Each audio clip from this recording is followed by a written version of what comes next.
নমস্কার, আমি মৌ। আজ আমি আপনাদের যে গল্পটি পাঠ করে শোনাবো সেটি দুলেন্দ্র ভৌমিকের লেখা একটি খুব মজার মন ভালো করা গল্প, দাদু।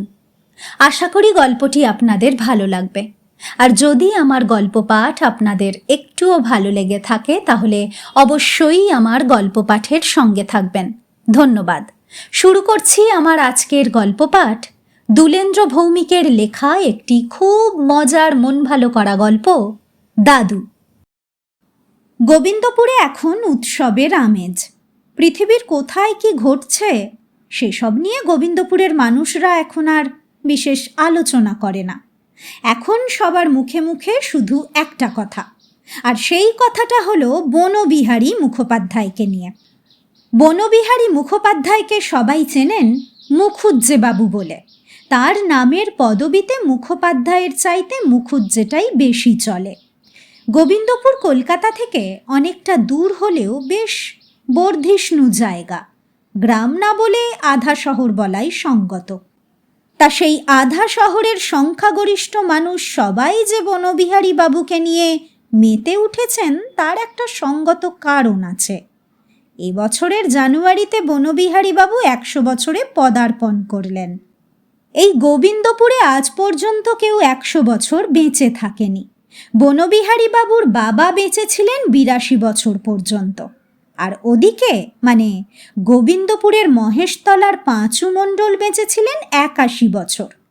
100 পর্যন্ত কারো বেঁচে থাকার রেকর্ড নেই। অতএব গোবিন্দপুরের মানুষজনদের কাছে এটা একটা বিরাট ঘটনা বৈকি। বনবিহারী বাবুর 100 বছরের জীবনটাও কম বর্ণময় নয়। এই জীবনে তিনি কত বিখ্যাত মনীষীদের দেখেছেন, কত ঐতিহাসিক ঘটনার সাক্ষী হয়েছেন। 42-এর ভারত ছাড়ো আন্দোলনে তিনি জেলও খেটেছেন। স্থানীয় স্কুলের প্রধান শিক্ষক, গোবিন্দপুর মিউনিসিপ্যালিটির চেয়ারম্যান, গোবিন্দপুর ক্লাবের প্রতিষ্ঠাতা ও সম্পাদক, এরকম নানা কাজের সঙ্গে তিনি জড়িত ছিলেন। গোবিন্দপুরের একমাত্র সম্পাদক সাপ্তাহিক গোবিন্দপুর বার্তার প্রতিষ্ঠাতাও এই বনবিহারী বাবু। অতএব এমন মানুষকে নিয়ে স্থানীয় লোকজনের মধ্যে শ্রদ্ধা এবং আবেগ থাকা খুবই স্বাভাবিক। সেই কারণে গোবিন্দপুর মিউনিসিপ্যালিটির বর্তমান চেয়ারম্যান হলধর হালদারের নেতৃত্বে বনবিহারী মুখোপাধ্যায়ের শতবর্ষ উদযাপন কমিটি তৈরি হয়ে গেছে। টানা 7 দিন ধরে চলবে নানা অনুষ্ঠান। উদযাপন কমিটির 2টো মিটিং হয়ে গেছে। চারপাশে এটা নিয়ে প্রচারও চলেছে। গোবিন্দপুরের ছেলেমেয়েরা দুর্গাপুজো, কালী পুজো, রবীন্দ্র জয়ন্তী, রাসের মেলা আর গোবিন্দপুর ক্লাবের বার্ষিক অনুষ্ঠান দেখতেই অভ্যস্ত। এই প্রথম একটা নতুন ধরনের ব্যাপার হতে চলেছে। এই উপলক্ষে যেসব কর্মসূচি নেওয়া হয়েছে তার তালিকা বেশ লম্বা। যেহেতু যৌবনে ক্লাবের বার্ষিক অনুষ্ঠানে বনবিহারী বাবু নাটকে অভিনয় করতেন, সেই কারণে একদিন নাট্যানুষ্ঠান হবে। সেই সময় পাড়ার ক্লাবে মেয়েদের চরিত্রে ছেলেরাই অভিনয় করতেন, সেটাই রেওয়াজ ছিল। বনবিহারী বাবু বরাবরই স্ত্রী চরিত্রে অভিনয় করে খ্যাতি পেয়েছেন। তার সেই যৌবনকালের অভিনয় যাঁরা দেখেছিলেন এবং যার পর্নায় মুগ্ধ হয়েছিলেন তারা অবশ্য এখন আর কেউ বেঁচে নেই। তবে শতবর্ষে পদার্পণ উপলক্ষে গোবিন্দপুর বার্তার পক্ষ থেকে বনবিহারী বাবুর যে সাক্ষাৎকারটি নেওয়া হয়েছে তার থেকেই দেখা যাচ্ছে সীতাহরণ পালায় সীতা, চন্দ্রগুপ্ত পালায় মুরা এবং পাষাণী অহল্যায় অহল্যা হচ্ছে তাঁর শ্রেষ্ঠ অভিনয়। উৎসব কমিটির ইচ্ছে ছিল ওই 3টি নাটকের যে কোনো একটি অভিনয় করার, কিন্তু কলকাতায় লোক পাঠিয়ে কলেজ স্ট্রিট পাড়া চষে ফেলেও সীতাহরণ আর পাষাণী অহল্যা পাওয়া গেল না। অতএব ঠিক হয়েছে চন্দ্রগুপ্ত হবে। কম বয়সী ছেলে ছোকরাদের মধ্যে অবশ্য নাটক, হাডুডু, কবিগান এসব নিয়ে তেমন উৎসাহ নেই। ওদের উৎসাহ ক্রিকেট খেলা নিয়ে। গোবিন্দপুরের সবকটা ক্লাব থেকে ছেলে নিয়ে ক্রিকেট দল তৈরি হয়েছে। সীমায়িত ওভারের একদিনের খেলা। গোবিন্দপুর একাদশ বনাম বনবিহারী মুখুজ্জে একাদশ।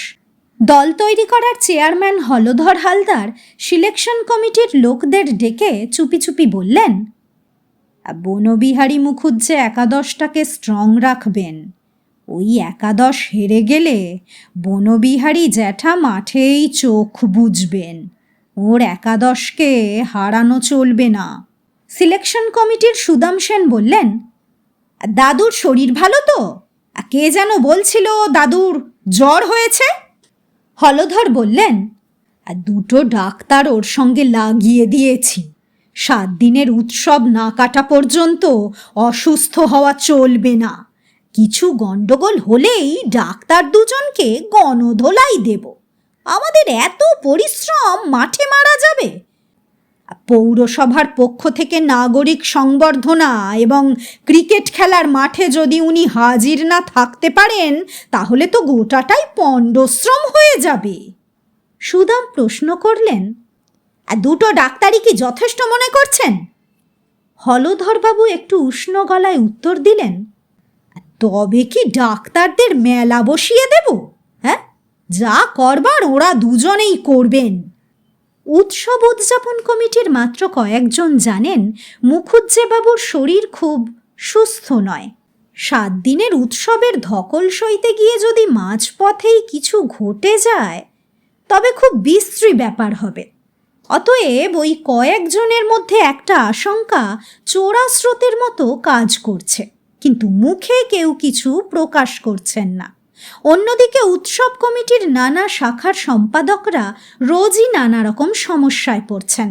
সাংস্কৃতিক শাখার সম্পাদকের কাছে খোদ বনবিহারী বাবুর চিঠি নিয়ে রোজই ছেলেমেয়েরা আসছে।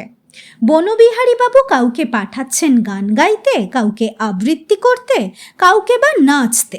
তিতিবিরক্ত হয়ে সাংস্কৃতিক শাখার সম্পাদক প্রদীপ গুহ হলধরবাবুকে অভিযোগের সুরে বললেন, হলধরদা, এ তো আর পারা যায় না। উনি রোজই 2-3 জন করে ছেলে মেয়ে পাঠাচ্ছেন প্রোগ্রাম দেওয়ার জন্য। সবাইকে সুযোগ দিলে যে সাংস্কৃতিক অনুষ্ঠানই করতে হবে 7 দিন। হলধরবাবু চিন্তিত মুখে বললেন, ওর চিঠি ডিসঅনার করলে উনি আবার খেপে যাবেন। বয়স তো 100 হলো, মেজাজ একটু খিটখিটে। প্রদীপ বললেন, তা আমি কি করব? কত লোককে চান্স দেব? হলধরবাবু বললেন, আগে ওর গণসংবর্ধনা আর ক্রিকেট খেলা মিটে যাক। দুজনের কথা শেষ হওয়ার আগেই গলায় খোল ঝুলিয়ে সুজন কীর্তনিয়া এসে হাজির। প্রদীপকে দেখে একখানা চিঠি প্রদীপের দিকে এগিয়ে দিতে দিতে বললেন, একেবারে দাদুর চিঠি নিয়ে এসেছি, আমাকে কীর্তন গাইতে দিতে হবে। প্রদীপ খেপে উঠে বললেন, দাদুর তো ঘাটে যাওয়ার উৎসব নয়, এখানে কীর্তন দিয়ে কি হবে? সুজন কীর্তনিয়া বেজায় খেপে গিয়ে বললেন, কি হবে মানে? কীর্তন কি ফালতু জিনিস? কীর্তন বাদ দিয়ে বদ সংস্কৃতি হয়। আমি যাচ্ছি দাদুর কাছে। রাগের বশে খোলেই চাটি মেরে সুজন কীর্তনিয়া চলে যাচ্ছিলেন। হলধরবাবু তাকে 2 হাতে আগলে আটকালেন। শক্ত গলায় বললেন, তোমার তো দাদুর কাছ থেকে সুপারিশপত্র আনার দরকার ছিল না, আমাদের বললেই তো হতো। সুজন কীর্তনিয়া বললেন, আমি যাইনি, দাদুই আমাকে ডেকে বললেন আমি মরে গেলে তোকেই কীর্তন করে ঘাটে নিয়ে যেতে হবে। হলধর বললেন, সে তো বেশ কথা, কিন্তু দাদু তো এখনো মরেননি। সুজন কীর্তনিয়া গলা তুলে বললেন, সে তো আমিও জানি, দাদুই তো বললেন। সুজন, আমি মরে গেলে তুই কি গাইবি তা তো আর সকর্ণে শুনতে পাবো না, তাই তুই আমার নাগরিক সংবর্ধনায় খোল বাজিয়ে কীর্তন গেয়ে শোনাস। প্রদীপ ঘর ছেড়ে চলে যেতে যেতে বললেন, আপনার ওই কীর্তন গানের জন্যই আমাকে কেউ বাড়ি ভাড়া দিতে চাইছিল না। প্রদীপ ঘর ছেড়ে বাইরে পা রেখেছিলেন, কিন্তু বাইরে যেতে পারলেন না। ঝড়ের বেগে ঘরে ঢুকলেন সুদাম সেন। তার উত্তেজিত চোখ মুখ দেখে হলধরবাবু বললেন, কি হলো সুদাম?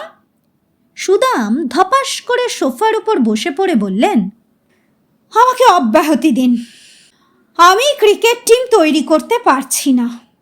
হলধরবাবু বললেন, কেন, তোমার আবার কি হলো?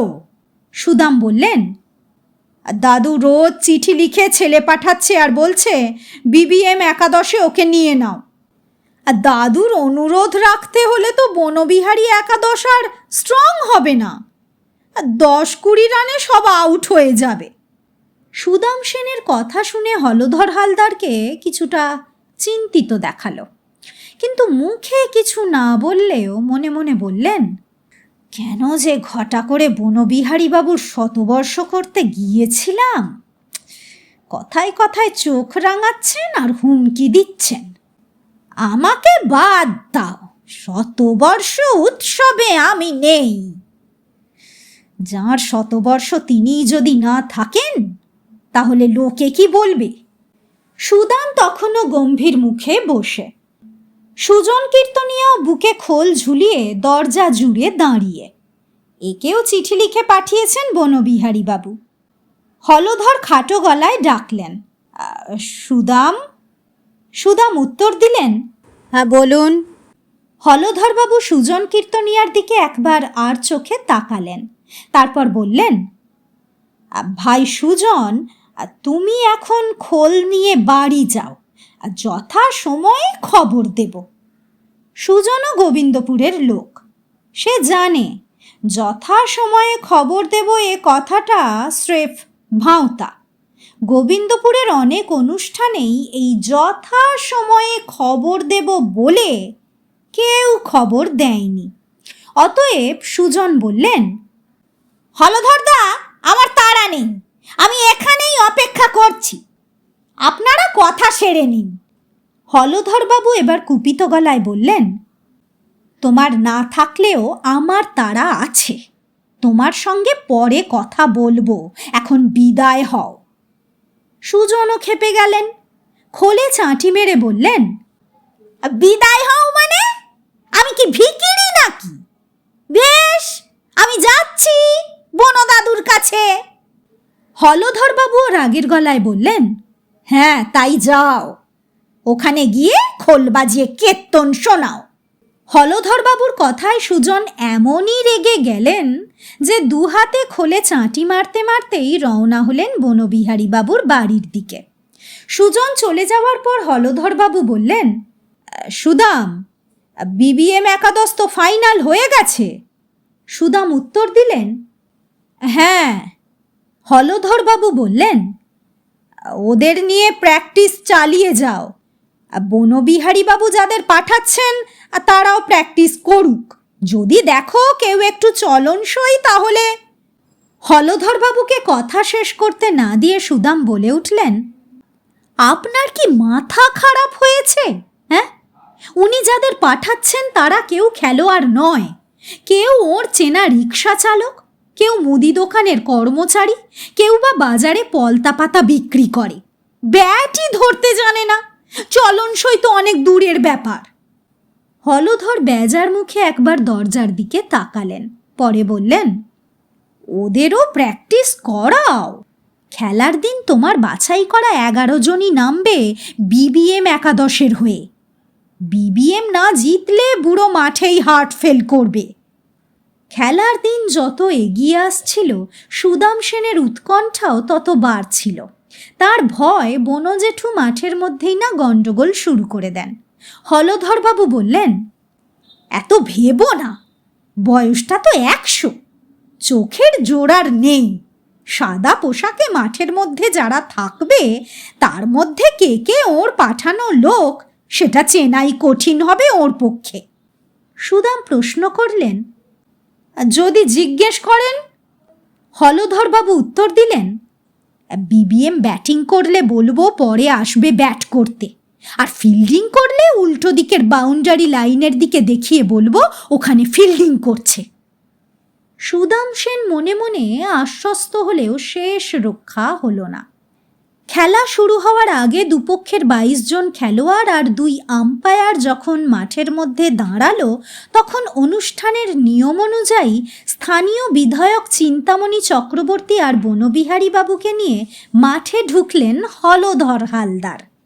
প্রথমে গোবিন্দপুর একাদশ, তারপর বিবিএম একাদশ অর্থাৎ বনবিহারী মুখোপাধ্যায় একাদশের সঙ্গে করমর্দন করতে এসে বনবিহারী বাবু বললেন, আমার একাদশের মধ্যে মন্টু, বিল্টে, ভোঁদা এরা নেই কেন?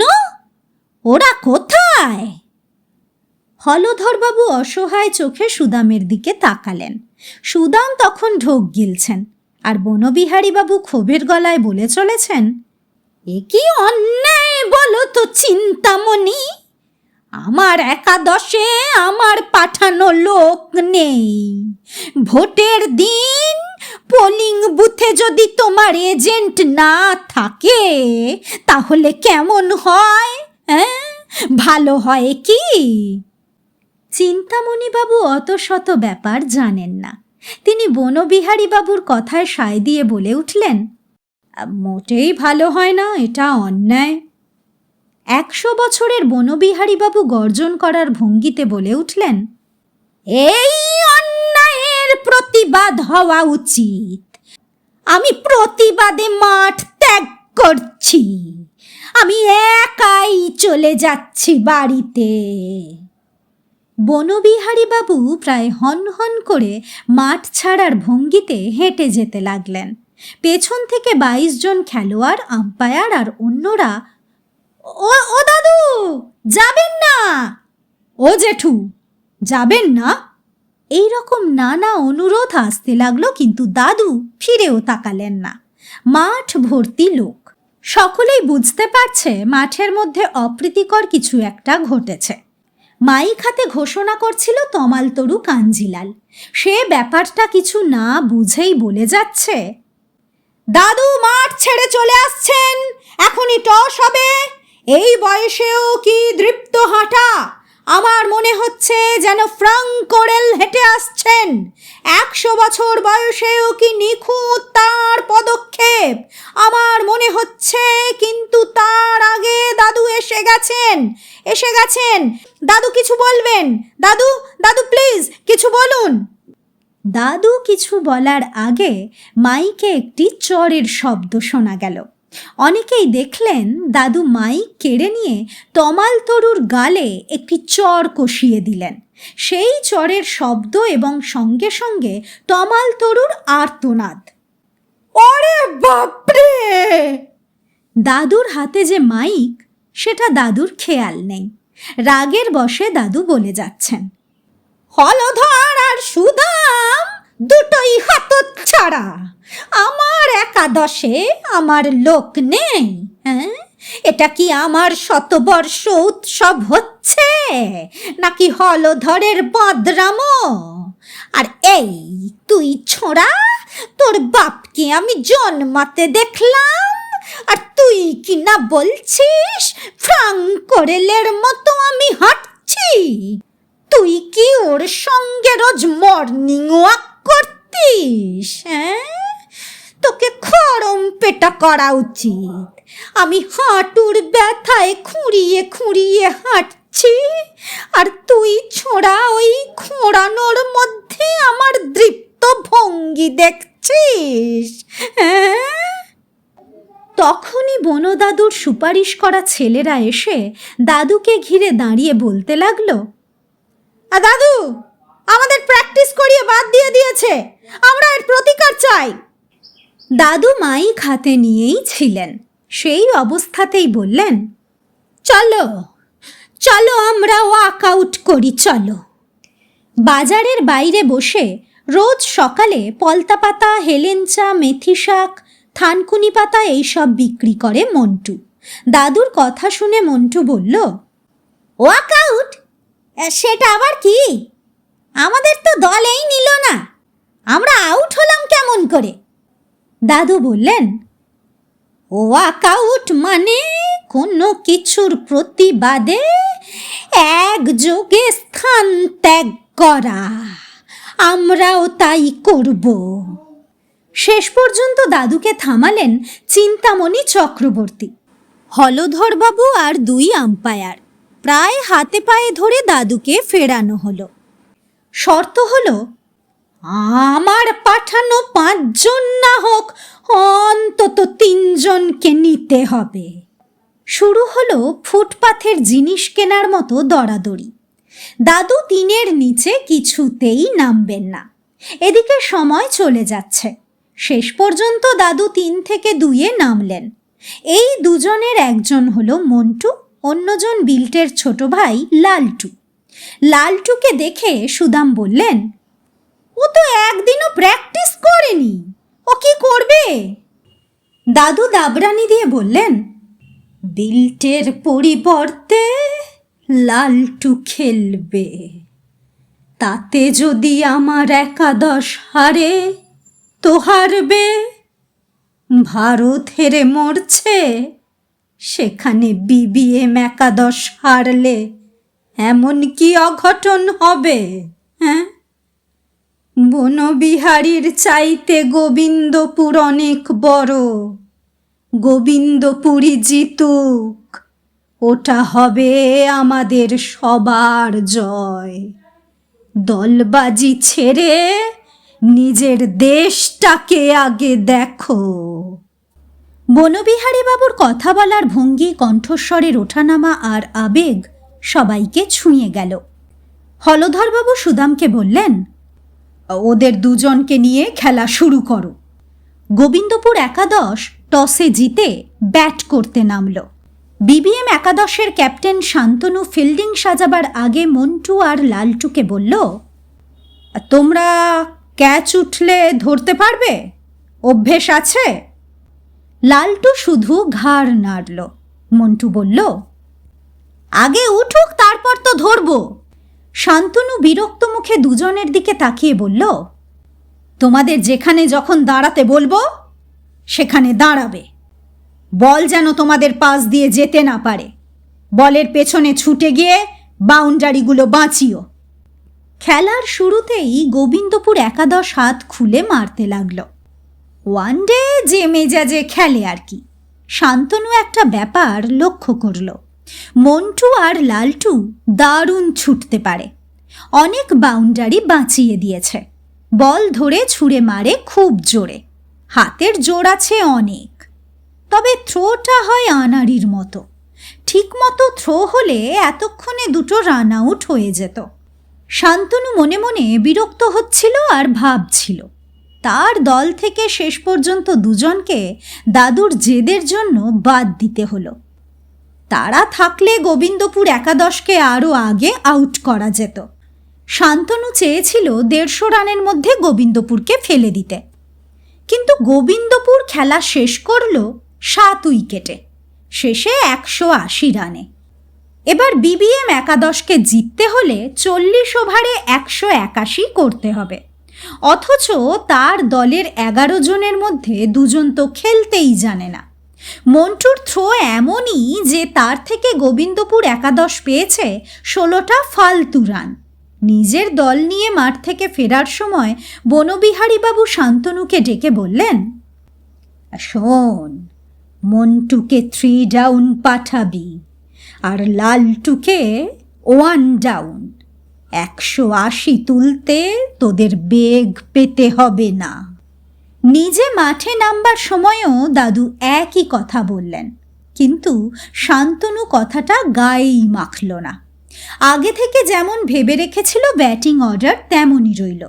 মন্টু আর লালটু রয়েছে সবার শেষে, অর্থাৎ 9 আর 10। শান্তনু জানে ওরা যাবে আর ফেরত আসবে। আগে পাঠালে প্রতিপক্ষ সহজেই 2টো উইকেট পেয়ে বাড়তি মনোবল পেয়ে যাবে। অতএব পরে পাঠানোই ভালো। 14 রানের মাথায় বিবিএমের প্রথম উইকেট পড়ল। 40-এর আগে আরও একটা। শান্তনু দাঁতে দাঁত চেপে ব্যাট করে যাচ্ছে। 180 ছুঁতে এখনো আরও অনেক বাকি। তার দলের ব্যাটসম্যান বা খেলোয়াড় বলতে তো 9 জন, বাকি 2 জন তো ফালতু। অনুরোধে ঢেঁকি গেলার মতো অবস্থা। 60 রানের মাথায় চতুর্থ উইকেট পড়ে যাওয়ার পর শান্তনু বুঝল তার দল 100 পর্যন্ত পৌঁছতে পারবে না। দলে এখন একমাত্র ভরসা সন্দীপ, কিন্তু সে আর সন্দীপ মিলে কি 121 করতে পারবে? জেতাটা অসম্ভব মনে হচ্ছে শান্তনুর। দলে ভরসা করার মতো আরও 2 জন ব্যাটসম্যান থাকলে লড়াই করা যেত। মাথার মধ্যে চিন্তাটা দলা পাকিয়ে যাচ্ছে। ঠিক এই সময়ই আপাত নিরীহ একটা বল ছুটে আসছিল উইকেটের দিকে। বলের ফ্লাইট বুঝতে পারল না। একই জায়গায় দাঁড়িয়ে ব্যাট চালালো শান্তনু। বল ব্যাটে লাগলো না, ব্যাটের তলা দিয়ে গিয়ে উইকেটে লাগলো। মাঠ ছেড়ে চলে আসার সময় দেখল রান মোটে 70। 90 রানের মাথায় উইকেট কিপারের হাতে ক্যাচ দিয়ে আউট হলো সন্দীপ। 6 উইকেটে 90। জিততে হলে এখনও দরকার 91 রান। এখনও যে 4 জন ব্যাট করবে তারা কেউই এই রান তুলতে পারবে না। যতই ফ্রেন্ডলি ম্যাচ হোক, খেলতে নেমে কেউই হারতে চায় না। শান্তনুও চায়নি। শান্তনু টেন্টে এসে প্যাড খুলতে খুলতে ক্ষোভের গলায় বলল, স্রেফ বুড়ো দাদুটার জন্য হেরে যাচ্ছি। অখিল আর সুনীলকে বাদ দিয়ে যাদের নিতে হলো তারা তো আয়ারাম গয়ারাম, যাবে আর আসবে। 2 বলে 2 জন। অখিল আর সুনীল অন্তত 10-20 রান করতে পারত। গোহারান হারতে হবে। মাঠের সবাই সেই রকমই ভেবে রেখেছিল। 100 রানের মাথায় 8 উইকেট পড়ে যাওয়ার পর লালটুকে নামানো হলো। এরপর নামবে মন্টু। লালটু যখন ব্যাট নিয়ে যাচ্ছে তখন শান্তনু প্রায় ধমকের সুরে মন্টুকে বলল, রেডি হয়ে নে, লালটু তো এখনই চলে আসবে। তমাল তরু যথারীতি ঘোষণা করে যাচ্ছিল। এবার দাদু তার হাত থেকে মাইক্রোফোনটা ছিনিয়ে নিয়ে বলতে লাগলেন, লালটু লড়ে যা, 81 রান এমন কিছু নয়, ওভারে 6 রান দরকার, বলে বলে রান নে। শান্তনু আর সুদাম সেন সেই ঘোষণা শুনলেন। সুদাম বললেন, হ্যাঁ, মনে হচ্ছে মাঠে যেন লারা বা শচীন যাচ্ছে। শান্তনু বলল, বলে বলে রান আসবে না, উইকেট যাবে। লালটুর উইকেটে প্রথম যে বলটা এলো সেটা মাটিতে পড়ে অফের দিকে চলে গেল। লালটু ব্যাট ওপরে তুলে বলটার দিকে চোখ রেখে বলটা ছেড়ে দিল। লালটুর বল ছেড়ে দেওয়ার ভঙ্গি দেখেই সুদাম শান্তনুকে প্রশ্ন করলেন, ছেলেটা কোন পাড়ার রে? আগে তো দেখিনি। শান্তনু কিছু তাচ্ছিল্যের সঙ্গে উত্তর দিল, ও তো বিল্টের ভাই, হ্যাঁ, কলকাতার হস্টেলে থাকে শুনেছি। সুদাম সেন বললেন, মনে হচ্ছে ছেলেটা জানে। শান্তনু অবাক গলায় বলল, মোটে তো একটা বল হয়েছে, তাও ব্যাটে না লাগিয়ে ব্যাট তুলে নিল। সুদাম বললেন, বল খেলার মতো বল ছাড়ার মধ্যে ব্যাটসম্যানের বাহাদুরি টের পাওয়া যায়। শান্তনু যদিও সুদামদার কথার সঙ্গে একমত হতে পারল না। যখন বলে বলে রান দরকার তখন বল ছাড়তে যাবে কেন? যদিও কথাগুলো মনে মনেই আওড়ালো, মুখে কিছু বলল না। দ্বিতীয় বল আসবার আগে দাদু মাইকে বলে উঠলেন, এবার 5 বলে 6 দরকার। তমাল মাইক নেওয়ার চেষ্টা করছে, কিন্তু দাদুর হাত থেকে নেওয়ার সাধ্য কোথায়? দ্বিতীয় বলটা ফরওয়ার্ড খেলল, এগিয়ে গিয়ে ব্যাটে ব্লক করল। বলটা ব্যাট থেকে 1.5 বিঘত দূরে গিয়ে থামল। সুদাম সেন হাততালি দিয়ে উঠতেই শান্তনু সুদামদার দিকে তাকিয়ে বলে উঠল, এটা কি 5 দিনের টেস্ট হচ্ছে? হ্যাঁ, 2 বলে একটাও রান নেই। সুদাম বললেন, বলটা যদি বুঝে থাকিস তাহলে বুঝবি আমি কেন হাততালি দিলাম। এই বলে শচীন, লারা, গাওস্কর সবাই এটা করত। তৃতীয় বলটা মাটিতে পড়ার আগে লালটু এগিয়ে গিয়ে বলটাকে ফুল টস করে নিয়ে ব্যাট চালালো। ব্যাটে বল লাগার একটা শব্দ, তারপরই বলটা বোলারের মাথার ওপর দিয়ে উড়ে গিয়ে সীমানার বাইরে পড়তেই মাঠ জুড়ে হাততালির শব্দ উঠল। তারই মধ্যে মাইকে দাদুর গলা, সাবাস সাবাস লালটু, এই প্রথম মাঠে একটা ছক্কা দেখা গেল, এই ওভারে আরো রান করে রান রেট কমিয়ে আন। সুদাম হাততালি দিচ্ছিলেন। শান্তনুও তালি বাজাতে বাজাতে ভাবল, ছেলেটাকে 4 নম্বরে পাঠালে ভালো হতো, কিন্তু ওকে তো কখনো দেখেইনি শান্তনু। প্রথম ওভারে 11 রান করল লালটু। শেষ বলে 1 রান নিয়ে আবার ব্যাট করতে এলো। বিবিএম একাদশের পরাজয় সম্পর্কে যাঁরা নিশ্চিত ছিলেন, 5 ওভার শেষ হওয়ার পর তাঁরা ভাবতে লাগলেন, লালটু উইকেটে টিকে গেলে খেলার ফল উল্টোও হতে পারে। এখন 10 ওভারে অর্থাৎ 60 বলে দরকার 47 রান। সুদাম বলল, খেলাটা ঘুরে গেছে, ওই লালটুই ঘুরিয়ে দিল। তোর হাতে যদি আর একটা ডিপেন্ডেবল ব্যাটসম্যান থাকতো, তাহলে খেলাটাকে দিব্যি বার করে আনা যেত। শান্তনু কোনো কথা বলল না। তার এখন বেজায় আফসোস হচ্ছে লালটুকে আগে না নামানোর জন্য। এর জন্য মনে মনে সে নিজেকে দায়ী করছিল, কিন্তু সেই বা জানবে কেমন করে যে বিল্টের ভাই লালটু এতটা ভালো খেলে। জয়ের জন্য যখন 37 রান দরকার, তখন বিমল স্কয়ার লেগে ক্যাচ দিয়ে আউট হতেই শান্তনু আক্ষেপের গলায় বলে উঠল, হয়ে গেল, এবার লাস্ট ব্যাটসম্যান মন্টু। ক্রিজে এসেই ফেস করবে সুমনের বল। ফার্স্ট বলেই খেলা শেষ। 37 রানে আমরা হারছি। মাইকে আবার দাদুর গলা, মন্টে, ব্যাট তুলবি না, লালটুকে খেলতে দে। এখন আউট হলে তোর শাক পাতার দোকান তুলে দেব। হঠাৎ হলধর হালদার চিন্তামণিবাবুকে বললেন, চিন্তাদা, আর কিন্তু দাদুর লক্ষণ ভালো মনে হচ্ছে না। চিন্তামণিবাবু বললেন, কেন, কি হয়েছে? হলধর বললেন, এই বয়সে মাইক নিয়ে চেঁচাচ্ছেন, সারা শরীরে ঘামছে, কিছু অঘটন না ঘটে যায়। চিন্তামণিবাবু বললেন, মাঠে কোনো ডাক্তার আছে? হলধরবাবু উত্তর দিলেন, 2 জন ডাক্তার তো দুপাশে বসানো আছে। চিন্তামণিবাবু বললেন, কোনো রিস্ক নেওয়ার দরকার নেই, ডাক্তারদের কাজ শুরু করতে বলুন। হলধরবাবু বললেন, এই মাঠের মধ্যেই? চিন্তামণিবাবু বললেন, টেন্টে নিয়ে চলুন। কিন্তু বনবিহারী বাবু কোনো কথা শুনলেন না। ডাক্তারবাবুদের বললেন, আমি খেলা দেখছি, তোমরা আমাকে ওয়াচ করো, গেলবার কিছু থাকলে গিলিয়ে দাও, খেলা ছেড়ে উঠব না। পলতা পাতার মন্টুও 4 হেঁকেছে, এখন মাঠ ছাড়া যায়? 2 জন ডাক্তারই মনে মনে বিরক্ত হলেন, কিন্তু মুখে কিছু বলতে পারলেন না। একজন কিছু একটা বলতে গিয়েছিলেন।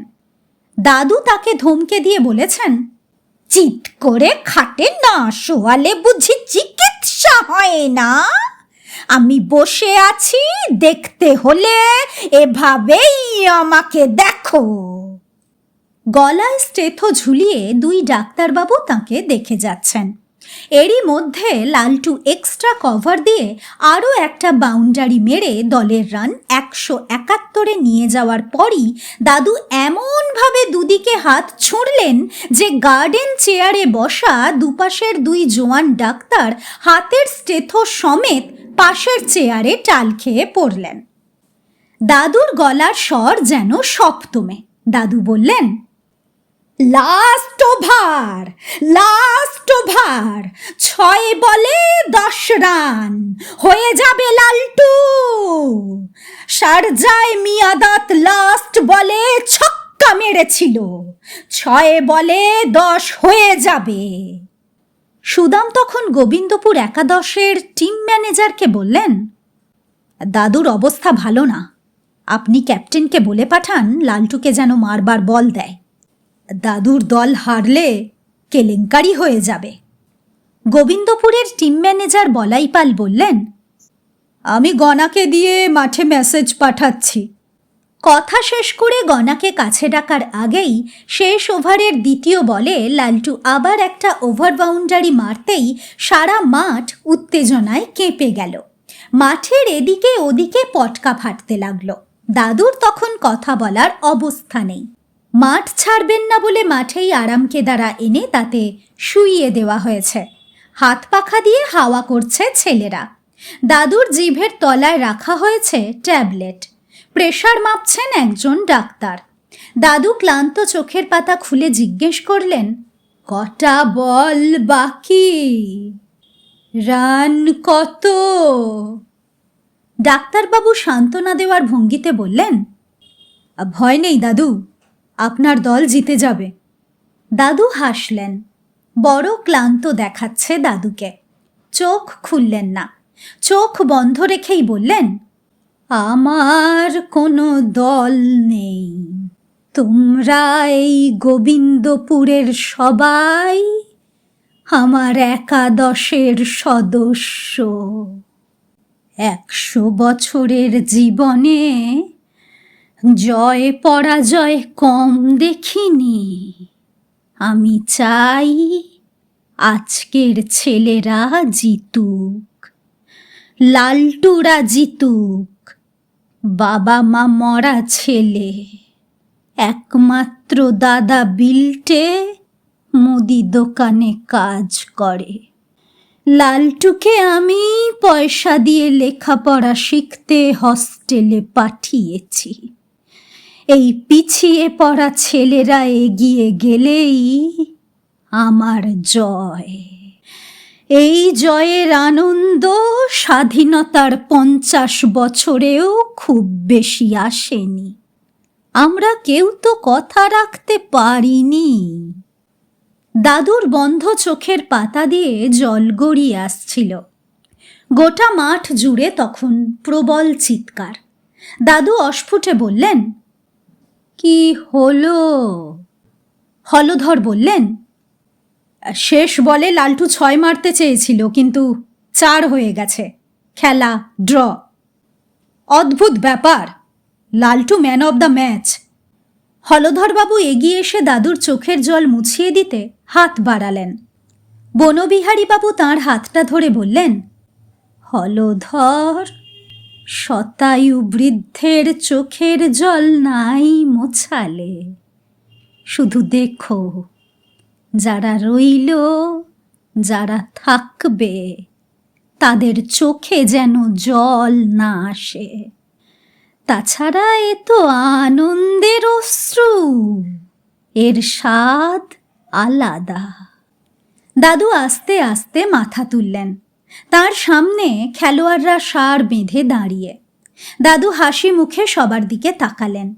লালটু এগিয়ে এসে দাদুর চোখের জল মুছিয়ে দিতে দিতে বলল, তোমার চোখে জল দেখলে আমাদের চোখও ঝাপসা হয়ে যায়। ঝাপসা চোখে ব্যাট করা যায় না। দাদু হাসতে হাসতে বললেন, রাইট। জীবনের সঙ্গে লড়াই করতে হলে কঠিন সমস্যার মুহূর্তগুলো জীবনের বাইরে ফেলে দিতে হয়। যেমন করে বাউন্ডারি মারে, সেটা ঝাপসা চোখে হয় না। দাদু 2 চোখ মেলে ছেলেদের দিকে তাকালেন। শুধু গোবিন্দপুর নয়, যেন ভারতের ম্যাপের মতো এই তাজা ছেলেগুলো তাঁর সামনে দাঁড়িয়ে। দাদু হাসলেন। তাঁর চোখ আবার ঝাপসা হয়ে আসতে লাগলো।